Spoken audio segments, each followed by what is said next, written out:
me a break, man. Give me a flake, man. A question that originally came to me from a user, I believe his name is Kuro Buta, and I'm getting again from another guy, is regarding opening up your own school in Japan. If you have a spousal visa or a permanent visa, of course, and it's pretty much child's play, you can teach out of your own apartment. There's no rules against that. A lot of people do that here in Japan. And you can build that up. What I did was I got a friend who, well, she was a student when I met her, but I knew somebody who had worked previously in another English school, so she was familiar with the way schools work. And I asked her if she wanted to partner up, right? And that's how I did it. To be honest, it's a really competitive market, and opening up your own English school is possible, but it's also kind of creating your own jail. And what I mean by that is that you become a slave. I mean, worse than jail, I guess, a slave. You become a slave to your own business, because although it does give you some freedom, like I can basically decide my vacations and I can take days off if I really want to, but at the same time, every time I do, you know, I'm losing money because I could be working. And then you got to think about other things like hiring other teachers and dealing with their crap and their troubles. One of our teachers was hit by a car. One of them had to be taken to the emergency room one time. So there's a lot of headaches like that.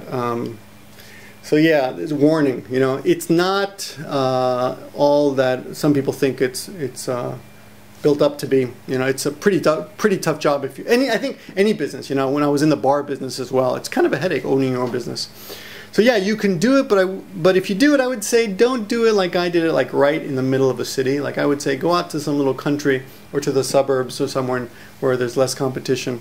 There'll be less students, of course, but less competition. Yeah, it's a pretty tough market. But of course, when you're first opening up, unless you have, it's always good to have someone to guarantee as a guarantor. You're going to have to rent a building if you're not working from your own apartment, right?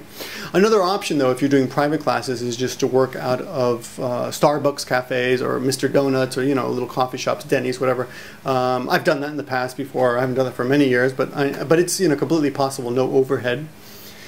So there's a lot of ways to make extra money that way, but starting your own business, it's completely possible. But in the beginning, unless you have the proper visa, figured out, then you're going to need help from a Japanese person, which is kind of good because they deal with all the paperwork, and it's all confusing. It's a lot of red tape, and even at my level of kanji and reading all that crap, it's like, what is this? What does this mean? You got to look up these special words that you definitely don't learn in your Japanese class. Everything's specific, and even for Japanese people, they're like, well, what are all these papers? Different kind of businesses you can make and stuff. There are books out there to help you on that, but I would say it's a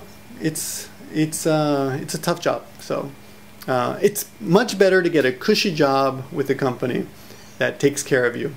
Right. There are a lot of companies out there. If you get in with a good one, that will give you little bonuses. I had bonuses at a job many years ago, and some will even offer you company cars and furnished apartments and things like that. And yeah, no headaches. I mean, sure, you can't take as much vacation off as you want, but believe me, I think it's worth it. So yes, you can open up your own business, but again, buyer beware. Okay, that's your answer, and see you in the next video.